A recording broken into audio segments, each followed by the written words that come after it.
The second round of fan voting for All Stars has just returned, and Chris and I are here to break it all down. What's up, guys? It's your boy Dariel and Chris from Knicks Digest, and we're here to break down the second round of fan voting for the All Stars. Once again, our boy Brunson has been disrespected, falling in sixth place with 759,640 votes. He is in sixth place, and the players that are ahead of him, we are talking Tyrese Halliburton, Trae Young, Damian Lillard, Donovan Mitchell, and Tyrese Maxey. So, at first glance, I guess I want to ask you, just what were your takeaways when you saw this? What were your thoughts? What were your takes?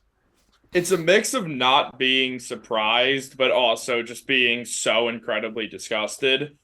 Because literally the first three guys named on this in Tyrese Halliburton, Trae Young, and Damian Lillard.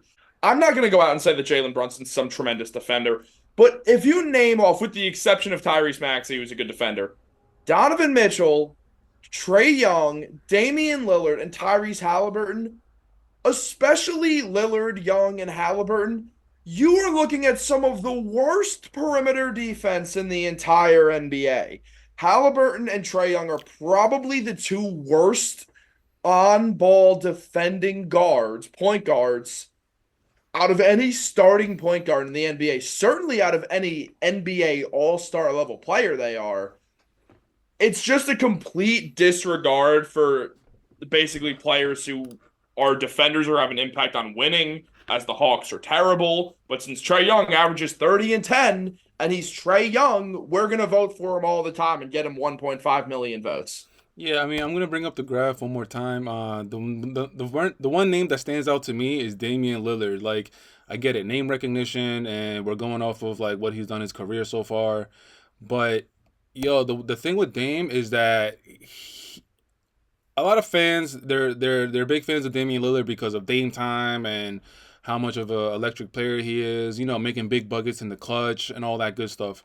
But I feel like what NBA fans they keep, I guess, like turning a blind eye to is that he's a horrible perimeter defender, and it kind of goes with your case when you're talking about Trae Young and Donovan Mitchell. Like Damian Lillard, he's just man, like that's one of the biggest reasons why the Bucks are having such a hard time finding the chemistry between Damian Lillard and Giannis. Like offensively, they're still trying to find their groove.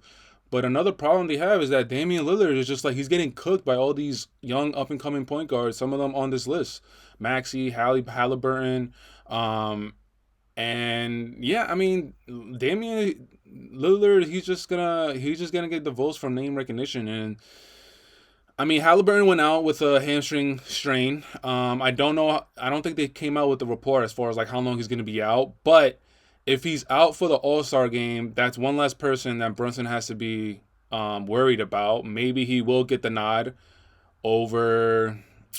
I don't know honestly. Damian Lillard, Maxey, Trae. I don't think Trae Halliburton is out. If he's going to be out for the All Star, then the next person in line to lead the votes is Trae Young, and then is Damian Lillard, Donovan Mitchell, and then Tyrese Maxey. Golly. Even So with there's six guys in the backcourt, though. So right now, according to fan voting, Brunson is the last guy to get in. And there is that margin. I'm looking at the voting. I don't have this all in my head. I have it up on my screen right now, uh-huh. where Brunson's at 760,000 votes. Ahead of him is Maxey with around 50,000 more. And then Donovan, Damian Lillard, Trae Young, and Tyrese Halliburton. He's not catching because they're all plus a million. And if you say who are the four biggest name guards in the Eastern Conference, it is Donovan Mitchell, Damian Lillard, Trae Young, and Tyrese Halliburton. Not exactly in that order. You could pick the order, but those are the four most name recognizable guards in the Eastern Conference in the NBA today.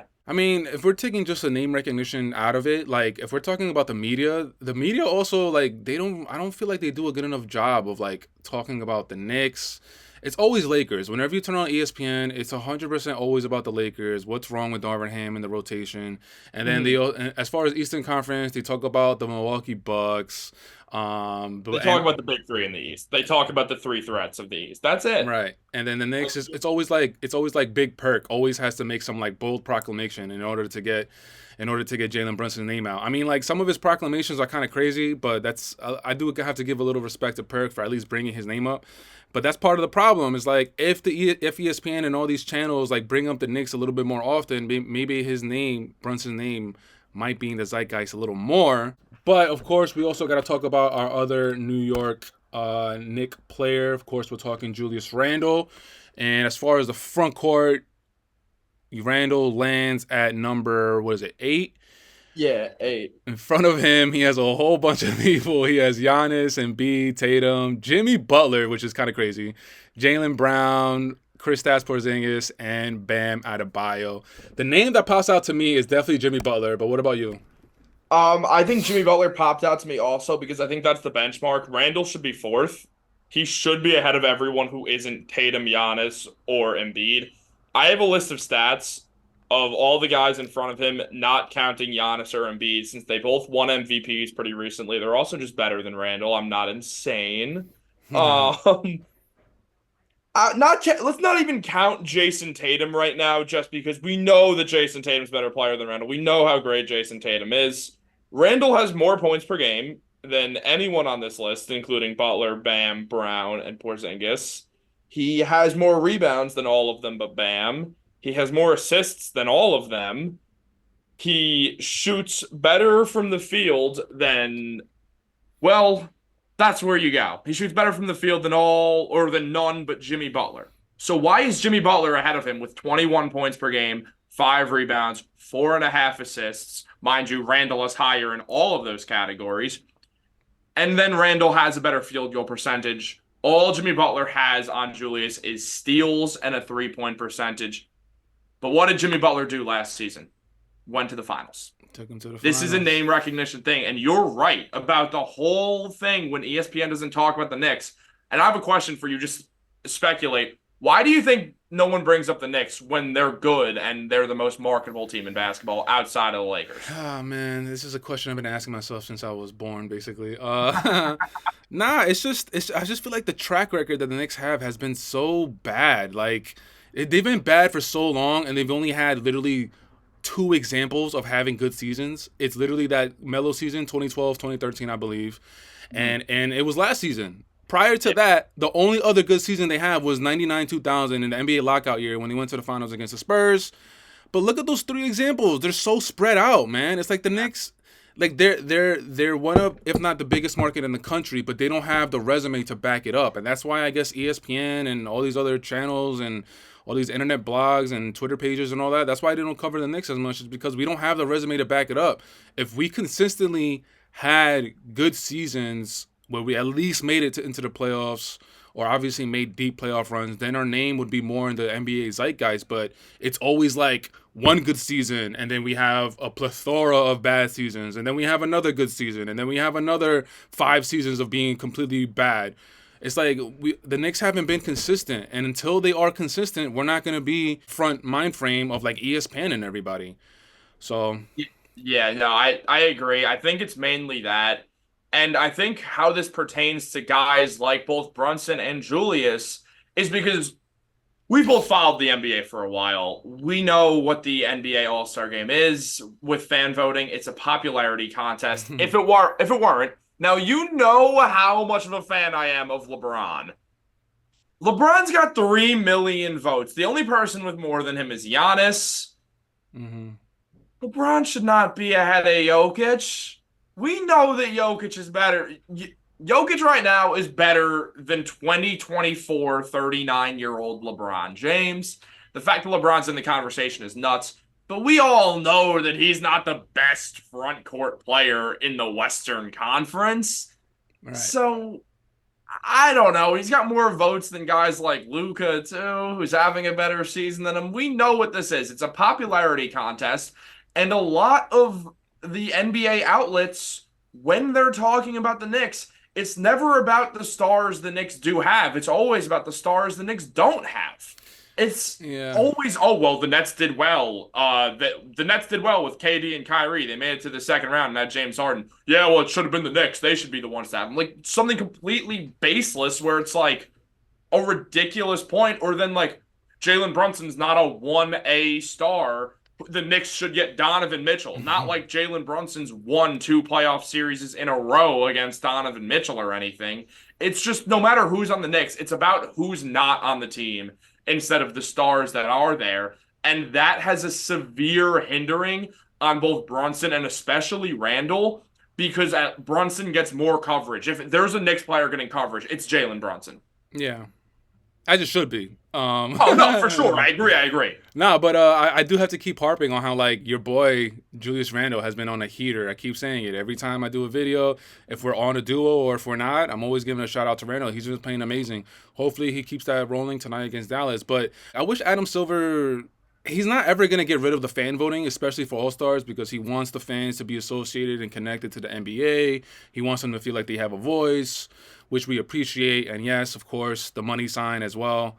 But, like, sometimes, man, like, especially with the All-Stars, like, wasn't there a year where, who was it? I think it was, like, Bogdan Bogdanovic. I don't know. I think I'm pronouncing his last name right.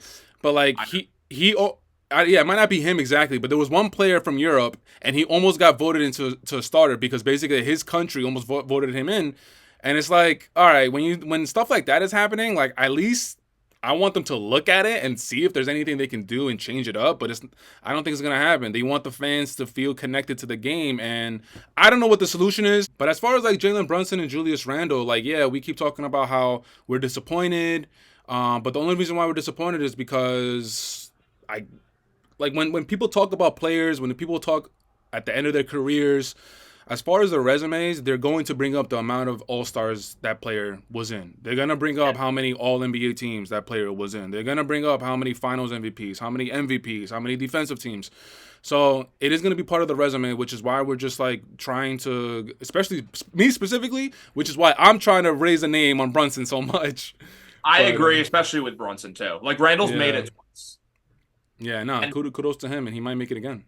I mean, I think he'll get in. I think coaching votes will get him in, and the media will vote him in. I feel like Brunson's a mortal lock, regardless. It's like we just talked about with the ESPN stuff. The fan voting's always going to be the hardest on the Knicks. It usually has been in the past because all the years, Melo was an All-Star every single year that he was with the Knicks, and most of those teams were bad. The reason that Melo got in, one is because he was one of the bigger names in basketball, which helped. Yep. But also, especially once fan voting and that stuff like came to an end, he probably would have been fine to keep getting in. Say his career started later than it did. Obviously, he was 34. His time was running out regardless, but he made 10 All-Star games. And that is one of the biggest arguments for Carmelo's career, just as a Hall of Famer. So I know you're anti-Melo, and I'm not just bringing I'm not anti-Melo, man. Anti-Melo. That's the wrong word. That's the wrong word. Thank you. But, like, just if you're talking about how great, like, Carmelo Anthony is, I think outside of the top 10 in points, everything, which obviously he's going to fall out of in the not-so-near future. Right. Or in the not-too-distant future, he'll fall out of it. Being in 10 All-Star games, having a decade's worth of All-Star games is really important. Brunson's 26 right now. If he wants that, he has to get in this season. Like, right. This has to be the year. Because he's already going to have to be due to making All-Star games till 36, which is not easy. Very few players can do that. So that's crazy. He's already at a disadvantage that way. And, all right, let me close it out with one quick question. Oh, God. This is on the All-Star break especially. Say Brunson and Randle both make the All-Star game. Okay. Do you think that you will tune into the second half after there's an hour or so long concert in between the second and third quarters? No. If Brunson and Randle make it, I'm 100% tuning in. But if Randle just makes it and Brunson doesn't, I'm sorry, I'm not tuning in. Like That's fair. Straight up. And again, it's fair. Like the All-Star break needs fixing. Randle and Brunson deserve to be in there, and I think we will see both of them, especially if the Knicks keep winning. 100%. All right, guys. Well, that's it for today's video. Leave it in the comments. Let us know what you think about the disrespect that Brunson and Randle has been getting as of late. and we'll check you out on the next video. Peace.